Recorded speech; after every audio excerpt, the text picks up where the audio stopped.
Hello and welcome back to another episode of Bums Breakdown. Today we're doing almost a three-part today, doing the Colorado Springs Switchbacks second game preview, the Borussia Dortmund preview as well midweek, and then we're going to do it kind of a mid-season review so far. Obviously 19 games gone, half through the actual regular season, but as always joined by Dylan.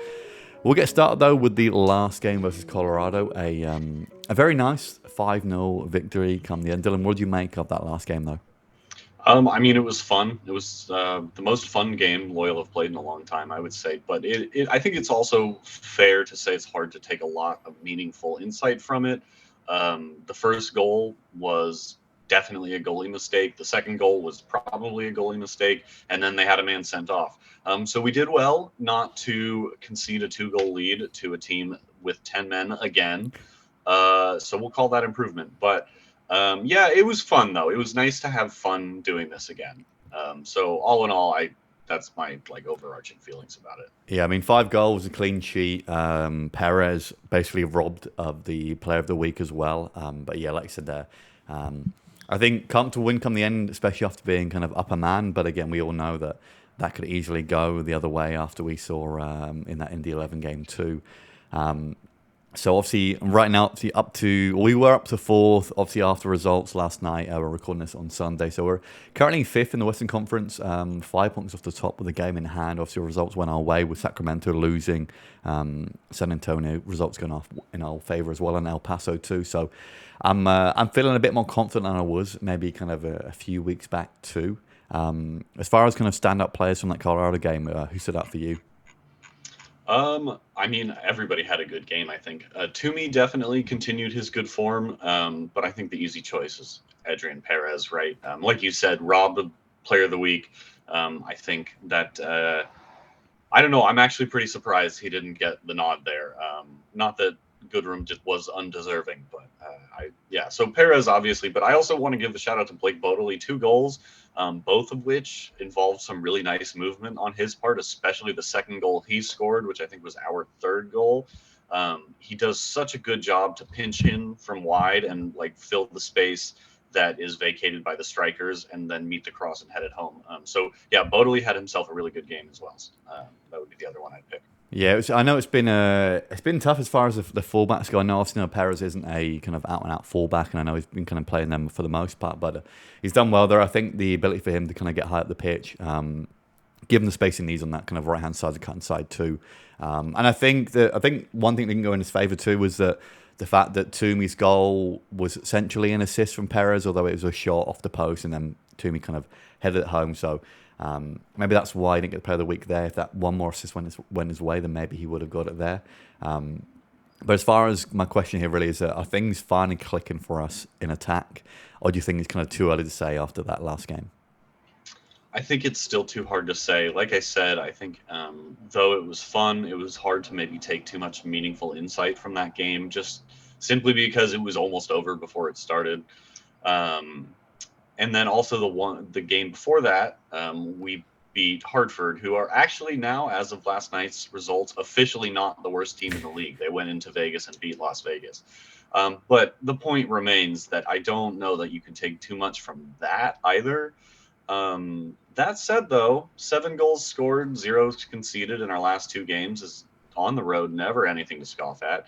And having watched this Colorado Springs team play last night, I really feel like we can beat them again. Maybe not 5-0 again, but I think we can beat them. So are we clicking? I don't know. I'm too hesitant to say that. I'm not ready to declare that, but it does feel like we're finding ways to scrape out results better than we were earlier in the year. Rather than being on the receiving end of getting hard done by, we're the ones doing the hard done buying, if that makes sense. Yeah, with the red card early on the last one, it kind of did change the game, but again, we got 2 hours before that there as well. And even the last game too, obviously Conway didn't score a goal, Damas didn't score either, so we're kind of getting goals from other places too, which is kind of good to see. And then Collier kind of finally back on the score sheet too, a nice little finish from the Perez cross there as well. So I think things are moving in the right direction. Well, yeah, like you said, it's kind of too hard to say right now. especially after we'd gone that massive stretch of kind of not winning. We all know how easily things can change in this league, and how kind of quickly the tide can turn as well. But kind of moving into the mid-season review here, obviously we mentioned already, right now we are fifth in the Western Conference, 5 points off the top, with a game in hand, and then if we win our next game, depending on kind of when these games are going to be played, basically if we win that game in hand, we're up to third. But it's looking better after kind of that stretch of kind of no wins in 6 games too. But as far as kind of how the overall kind of first part of the season's gone, would you say you're happy with it? Are we kind of meeting expectations, or anything kind of not going or working as well as you thought it may be? I think in a very literal sense, you could say we're meeting expectations in the regard that I think I said I thought we'd finish third. You said fourth, I think, and we're what, fifth right now, but with a game in hand. So we're thereabouts in a very literal sense. But I think the route we've taken to get to this point is not the one that any of us really would have foreseen or preferred, honestly. But that said, if at the beginning of the season you'd offered me a table that looked like this, where we had a game in hand or two on some teams, and we're only 5 points off what's, in my opinion, been pretty much the consensus best team in the league so far, I think I would have been hard pressed not to take that table. So, has it been like enjoyable necessarily? I don't know about that, but I think at the end of the day, it's a results based business, and we're right there in it. We've got a stretch of 5 home games, and I think I'm pretty sure it was John Morrissey posted like strength of remaining schedule, and Loyal were listed as the easiest schedule remaining in the West. And now, don't get me wrong, if anybody could screw that up, it's San Diego Loyal. But yeah, no, I think I'm weirdly feeling better than I expected to be, but I'm not like as optimistic as I maybe could be, just because of how we've gotten here. Yeah, I know. I was about to touch on that, kind of the ease of schedule report as well. But I mean, it's based, I think, based off the remaining teams who are playing their points so far this season. But I mean, I'm glad we've got most of these kind of tough games out of the way already. I mean, obviously we haven't got to play San Antonio again, Sacramento again, Phoenix again. So kind of those tough games, we've got them out of the way already, which is, I'm so glad. And to, like I said, be only 5 points off the top, with the game in hand at this point, I think I would have, if you told me this before the season, I would have kind of taken it any day of the week, especially after that kind of long stretch of kind of no wins in 6 games, and basically, 4 points from 18 in that stretch here too. Obviously, it's annoying knowing that, because we could even be, we could be top if we'd have just taken a few more points here and there. And to not get a win versus either Sacramento or San Antonio is disappointing. But again, results are going our way now, and we've just going to kind of not win out now, but at least kind of get some good results. And definitely we can be challenging for that top spot, no doubt. As far as kind of, like I said, our performances on the pitch here, I've got here that the defence is still kind of has its issues here and there. Obviously, last 2 games got 2 clean sheets in a row, and the attack as well. Kind of to start the season didn't look great. Do you think the defence and attack are moving in the right direction now? Kind of, are you happy with how they are kind of playing right now? I don't know about happy with how they're playing, but definitely I would say trending in the right direction. I think the offense is starting to find a little bit of identity, and the defense still has its issues, but I think we're starting to see less and less just like glaringly obvious mistakes. Yeah, I mean, obviously Guzman's coming. We haven't seen him play yet, so we'll see how he kind of looks in the lineup. And I know we kind of switched between a 4-2-3-1 for like 2-3 games, and then more so back to the 3-5-2. And again, honestly, I'm not loving the 3-5-2 all the time, but in these last 2 games, it has looked a little bit better. So obviously, we'll have to see how it looks for the rest of the season. And as far as kind of, I guess, the last 2 things I really want to go over here, kind of, how would you rate Nate's kind of decisions and kind of tactical, or more, yeah, his choice of tactics so far this season too? That's tough to say because I've never coached a professional football team, but I think something I said a couple episodes ago was that I felt like Nate was maybe questioning himself a little bit, like a little unsure of himself.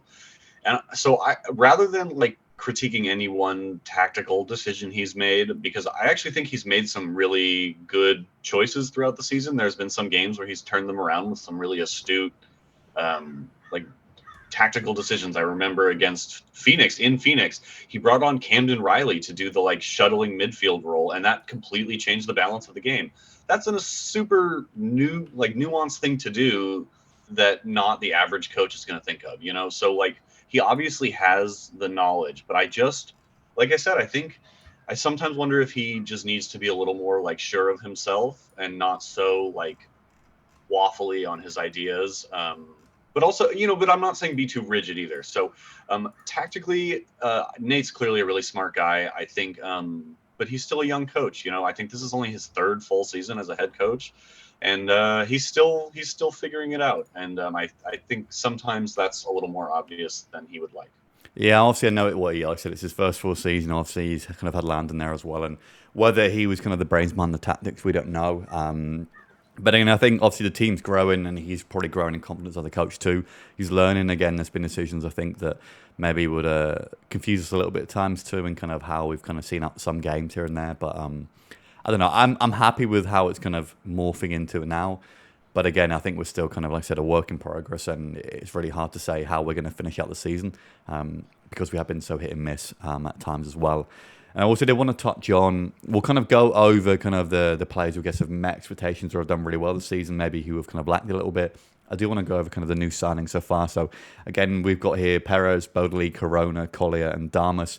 We've not included Guzman here as he's not featured yet. But kind of, we'll go on kind of either do like whether you want to do like an ABC kind of grading here, whether you do like an out of 10, but we'll kind of go through Perez here. Kind of, what would you rate Perez so far this season? I think Perez, you could make a case for new signing of the season, but definitely surprise signing of the season. And for me, probably most improved this year. He has come into a team where his role was clearly ill-defined, and he started in a position that isn't what he's used to playing and has really made it his own. So I don't know. I'll go like the ABC grading scale because that feels less controversial than out of 10. So I'll go like I'll give Perez like a B plus. I think like he's B plus A minus even. Like he's really I'll go A minus because he's exceeded expectations. I don't think anybody would have thought he'd come in and be our second top goal scorer at this point, third top goal scorer. So yeah, I'll give Perez an A minus. Like just because there's always room to grow. Obviously, he's a young guy, but yeah, he's really surprised a lot of people. Yeah, I'm leaning more towards A as far as an overall sign, as far as kind of being somewhat of a trialist coming in. Like I said, exceeding expectations there. We'll go through a Bodley here next too. Bowley as well, obviously. I think more so we thought of more of a backup player. Came and started well. I guess for myself, probably give Bowley maybe a B minus here. Obviously, he's done well. I think he's done better than I think we expected. And obviously, to be kind of pretty much our starting left wing back now surprised me a little bit. But I guess obviously he's never really played too much kind of I wouldn't say adult soccer, but kind of didn't play too much for Portland as well. But what would you rate Bodley so far this season? I'm gonna go B. I really think he has about met expectations, if not exceeded them a little bit. And I think he brings something that we don't really otherwise have in the squad, which is really just a true up and down wingback. He can play fullback as well, but granted, even in our system, it's not really a true fullback role. Anyway, but yeah, I would give Bodley. I was thinking probably B minus, but giving us Balake Bodilli or allowing Camden Riley to give us Balake Bodilli is definitely worth a bump up to a B. So yeah. I can agree with that. And then also got here Corona, Collie, and Damas left. Corona, I think I'm probably going to go B plus here. I would love to give him an A. I just think the only thing really lacking from Corona so far this season, again, he's not going to be a player that we can see loads of goals and assists from. He's kind of just I wouldn't say a bog standard midfielder, but he does all the kind of the work that you can't really see on the kind of stat sheet.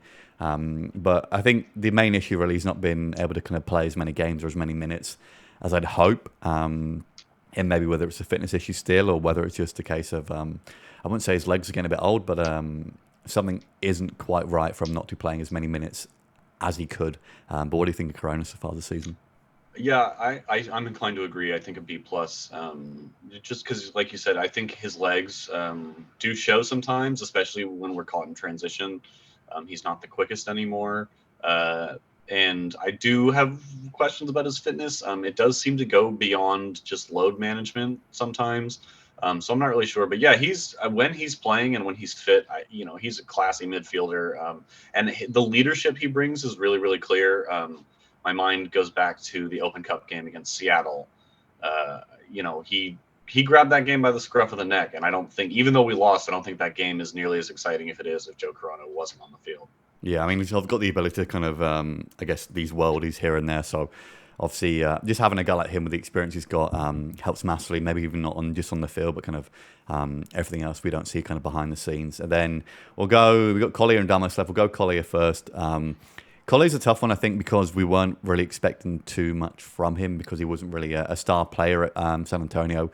And I don't think he was ever brought in to be kind of a star player, a star striker. I think many people thought he'd be kind of the Carvajal replacement, kind of this big guy up top, target man. He's not a target man at all. He's again very good with the ball at his feet. Almost, I'll say, like Peter Crouch-esque as far as someone who is kind of big, lanky, but loves the ball at his feet compared to kind of in the air and kind of challenging for it there. So Collier's a tough one. I've seen good glimpses from him. I wouldn't say he's kind of shown he could be a star. I'm going to probably go like C+ for Collier here. I don't want to be kind of too harsh on him, but I would say he's not been given as many opportunities as we kind of maybe like to see. But I wouldn't say kind of that's because of him, maybe more so because of kind of how Conway's done and how Toomey done as recent as well. But what would you make of Collier so far? Yeah, I think I would give not Collier so much, but the signing of Elliot Collier a C+. Not because I don't think he's been bad, but I'm really more critical of the signing itself because I kind of feel like we picked him up without having really thought about how we were going to use him because it doesn't really feel like we found a role for him yet. He's played kind of like an advanced midfield role a couple of times, and that seems to maybe get some usefulness out of his ability on the ball, but it just doesn't seem like we had the best idea of how he was going to fit. And so for that reason, for me, it gets knocked down into that C+ territory. Nothing against Elliot. I think he's a good player and he seems like a great dude. But yeah, I wonder what the thought process was there. Yeah, and I think that comment you made about kind of the thought process of the signing could easily be said about the next one we're going to go through here, Ronaldo Damas. I think Damas is a tough one. Again, he got the MVP at the finals for OC kind of a few years back now, was playing in Sweden last year.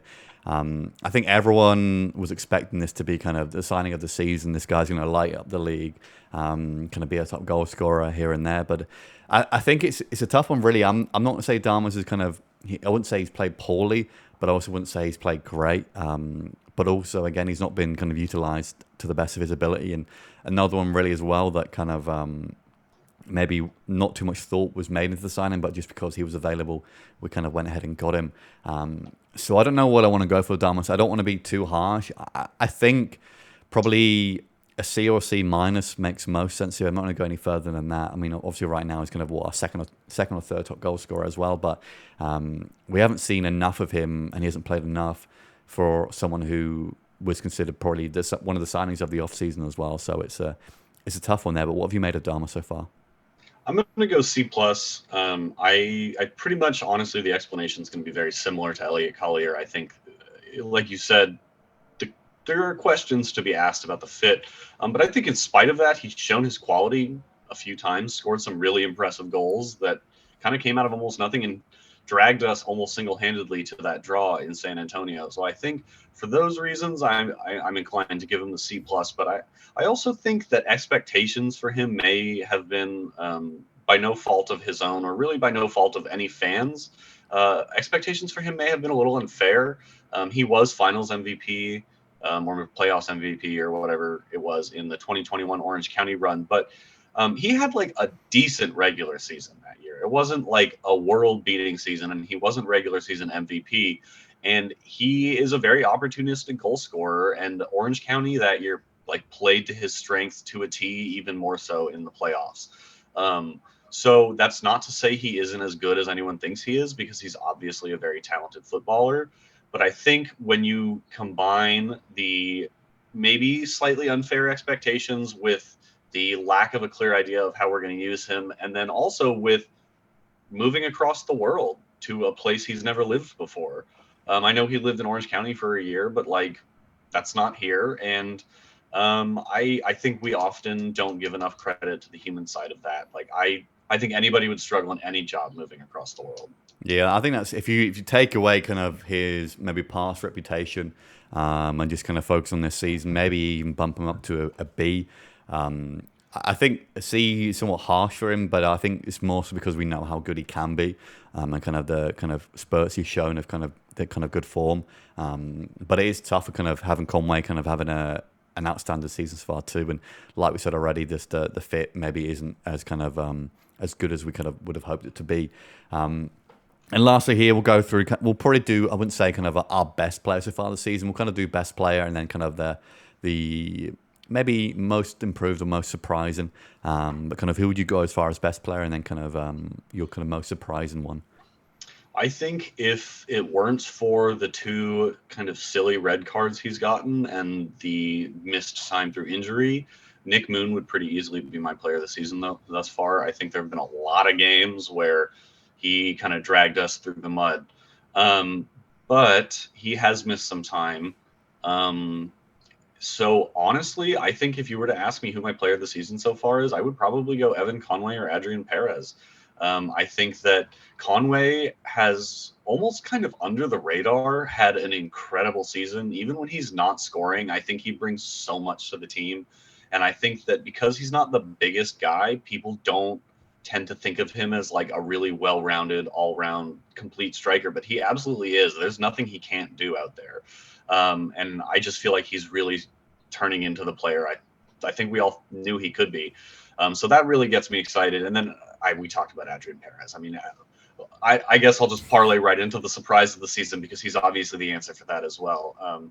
I mean, what a signing and what a good dude. He seems like such a humble guy. I have a lot of respect for the way he, worked through MLS, went to indoor, and has found himself back, and he seized this opportunity with both hands and then some. So those would be my two nods. I might give it to Conway just because he is the top goal scorer.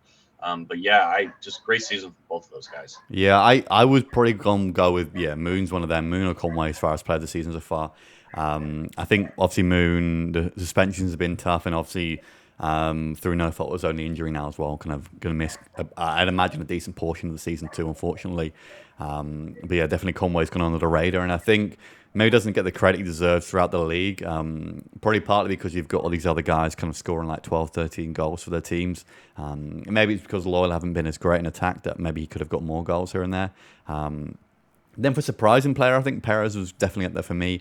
But I'm going to go with Cam Riley probably as far as kind of how he's kind of jumped on leaps and bounds this season. I think definitely last year was more so kind of a backup guy, kind of more of kind of the end of the roster, would come in when need be. But this year kind of asserting his place in the team and kind of basically, I mean, the right back spot, whenever there is a right back spot available, I think that's his to kind of keep. And then as far as kind of that right centre back spot, with Ebiel injured, he's coming to that spot, taking on his own. And I honestly can't see anyone kind of replacing him there right now as well. So I think Cam, for me, definitely one of the, I guess, most improved, kind of most surprising as well. And then moving in kind of past that, I mean, we'll do an overall kind of graded to, what would you grade kind of the first part of the season as well? I probably would have been looking like C plus territory if the results hadn't gone so consistently well for us last night. But no, I think B minus because despite all the struggles, I mean, 5 points off the top, I don't think you can really ask for much more with a game in hand too. We're right there. So yeah, I'll go B minus with plenty of room for improvement though. Yeah, I think if you would have asked us that question like maybe 2-3 weeks back, it would have been a completely different kind of answer. But I'm happy to go probably with a B. I mean, maybe we haven't done as good as we thought we could have done.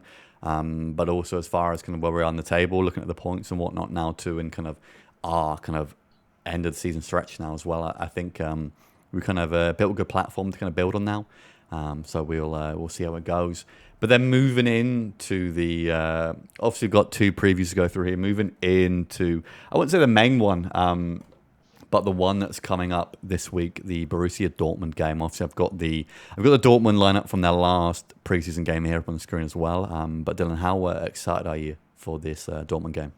I'm stoked. I don't know. I have no idea what the crowd's going to look like. It's a Thursday night, so that's probably going to throw some people off. But I know there's going to be a lot of people there in our section going nuts. I'm bringing some friends who are like not soccer fans, but they're also like definitely not as obsessed with it as I am. So that'll be a lot of fun. And yeah, I think it's just going to be like a party atmosphere. Like I want our guys to play well, but I also think for a lot of them, you know, they might get a chance to share the field with Marco Royce, Mats Hummels. Like that's an incredible opportunity for these guys, and I'm so psyched for our players, honestly, more than anything.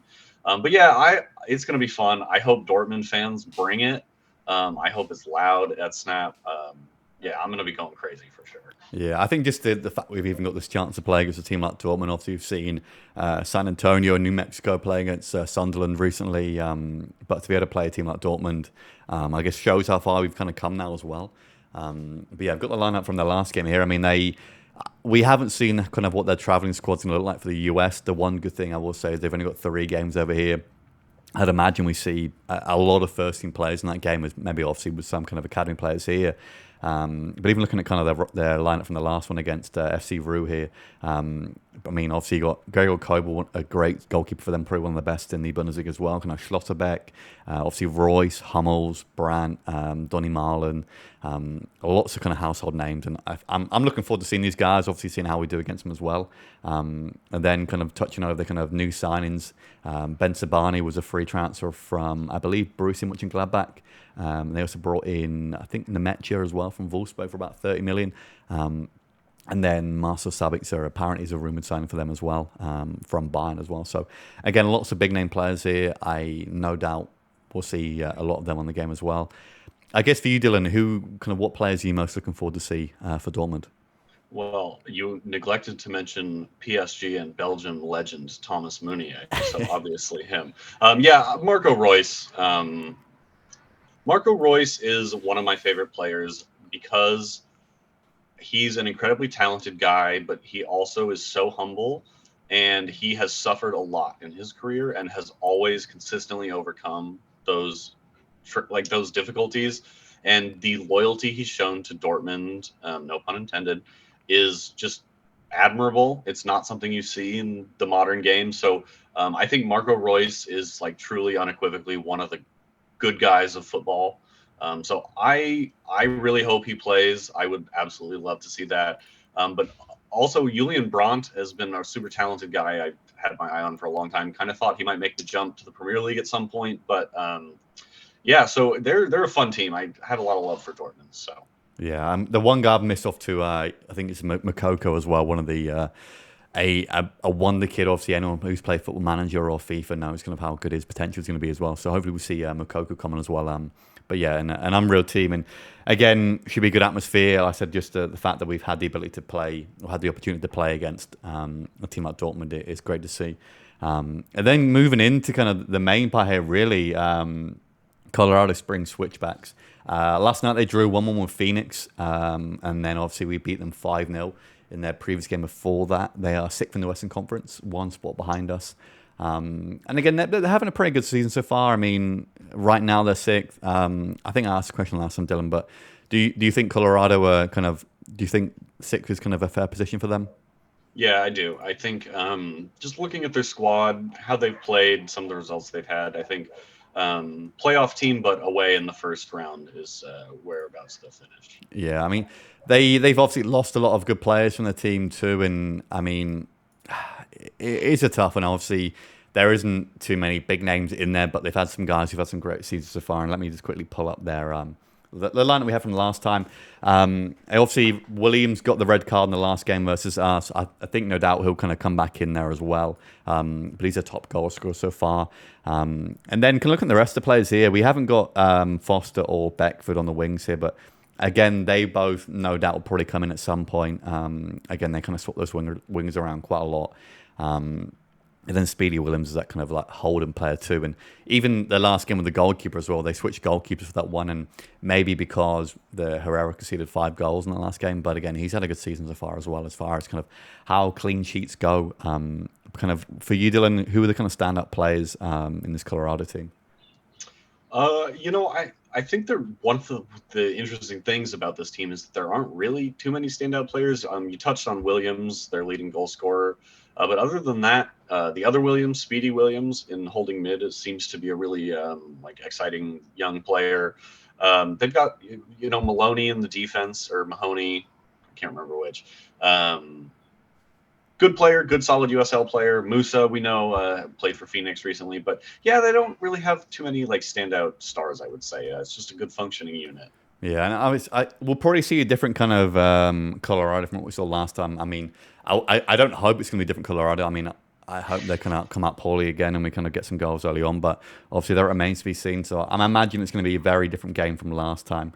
So obviously, we'll see how they go there. I mean, as far as obviously, I think the conditions helped us a bit last time as well with the goals and the goalkeeping mistakes. So obviously, we'll have to see about that there. And then moving into our lineup here. Again, I basically gone with the same lineup as we started with last time. For you, Dylan, would you change anything to this lineup currently, obviously from that last game? No, I don't think so. I mean, we talked about in the preview for the first Colorado Springs game how it kind of felt like things had worked sort of against Hartford, and we didn't think there was a lot of desire to change it if it was working. And it seems like Nate kind of was of that opinion. He didn't change what had worked in the Hartford game, and they worked even better. So no, I don't think he's going to change anything, or I wouldn't personally, but I'm also not getting paid to do this. So. Yeah, the only one I think obviously Perez no doubt is going to be pretty much a foregone conclusion as a starter. I mean, with Bowley as a fullback, really right now, I mean, obviously with Moon out, you don't have anyone else to play at fullback other than maybe Elijah if he goes up there, but then obviously someone else must have to come back in at centre back too. I also think maybe that Guido comes back into that midfield, and I think that is a pretty big shout that he may come into that midfield. But again, it's hard to say. I mean, obviously, I think it's hard to drop anyone from that last game. And then also maybe Collier in one of those two striker spots. But again, Conway, Toomey, been playing so good recently that I think it's honestly virtually impossible to drop those guys as well. So I really don't think you can drop anyone from that team off of kind of how they've been recently. But I think more so, I guess, if we want to change up the midfield, make it a bit more attacking. But I think kind of that 3-5-2 is pretty much going to be set for the rest of the season now. But would you change anyone else? Like thinking about it, would you, if you had a choice, kind of taking out that last game, don't think about the last game, who else would you bring in here? Well, you touched on Guido. I even without the last game, though I would love to give Ronaldo some more minutes. Conway and Toomey have been tearing it up together recently, and I see no reason to split that up. So, yeah, no. Other than Guido, I really don't. I don't think I want to make any changes. I'd love to see the new guy, but no rush. If we're not conceding, I'm not in a hurry there. So. Yeah, we'll obviously see how that game goes versus Dortmund too. I'd imagine we see kind of seeing younger players in that one. I'd imagine we kind of switch it up a little bit too. Obviously, I mean with the game on Thursday and the game on Sunday, it's quite a quick turnaround there as well. So I don't think we'll see kind of the strongest team versus Dortmund. But again, it's going to be kind of tough to say there as well. And then kind of moving into kind of the basically the key matchups here and kind of things to look out for. I've gotten here kind of how do Colorado kind of bounce back after their 5-0 thrashing versus us last time. Can we build on the momentum from our last game? So hopefully we can keep that going there. And how do we fare now we're back at home after the long away stretch? Hopefully the fans behind the team will help them a bit more, no doubt. And then really does Perez keep his hot streak of form going. I think he's kind of been the stand-up player the last few games. So hopefully he can kind of carry us to another win. But anything else you want to add for the kind of the key matchups, things to look out for? No, I think you've pretty much covered it there. I think it's kind of interesting. For us, we're coming fresh off that Colorado game, but they just played a really difficult game in the desert in Phoenix last night. So, yeah, you have to wonder how that will factor into their preparation for this. Yeah, obviously, again, we've kind of got the lineups here. I think anyone could really. I think Echeverri didn't start the last game. I think they had is it Henriquez in there as well. And again, they've got a lot of players who can come in positions. Maybe more so the wingers there as well. But again, it'll be a close game. It'll be a good game to watch. Just hopefully we come out on top again. And then moving into the last part here, as always, predictions, Dylan. What are you going for in this one? Boy, I really didn't put any thought into this during the show, which is normally how I do it. I'm gonna go 3-1. I don't have too much like concrete reason for that, other than I think we will be on a bit of an emotional high. It was really nice to get those wins going into that Dortmund game. We talked about how we wanted to be able to enjoy that as fans, and I feel like we are able to do so now. So yeah, I think people will be amped up. It'll be good to have the crowd back. So I think Loyal will be on the front foot. And I gotta say, I watched most of the second half of Colorado's game against Phoenix last night, and they're not a bad team, but it's a team we can beat if we just do our job. So yeah, I'm gonna go 3-1. Goal scorers, I will go Conway with a brace, and Perez keeps it going, and then Williams up top for Colorado. Okay, I'm trying to go safe. We still haven't got a correct result here, so I'm gonna go 2-1 here. I was tempted with 2-0. I'll go 2-1. I don't believe we get another clean sheet, but I wouldn't be against getting another clean sheet. I'm gonna go 2-1. I'll go with probably. We'll go Toomey and Conway to grab the goals. I think Perez probably gets an assist here and there. And then for them, I'm probably going to go with Malik Foss, probably if he's off the bench or starting, to grab a goal for them. But as always, Dylan, anything else to add before we wrap things up here? Just a hugely exciting week. Like I said, I'm bringing some friends from out of town to the Dortmund game. I really hope that atmosphere is everything I expect it to be. I know the locals are preparing some, banners and stuff. Reach out on Discord if you want to get involved.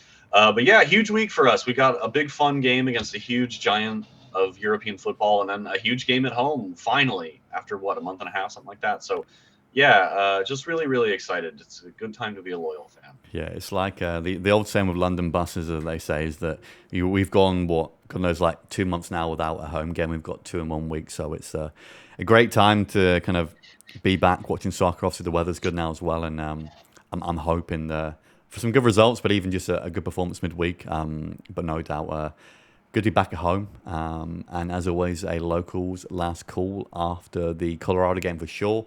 Not sure about the Dortmund one, but we'll see. But again, thanks for listening and watching, and we'll see you guys very soon.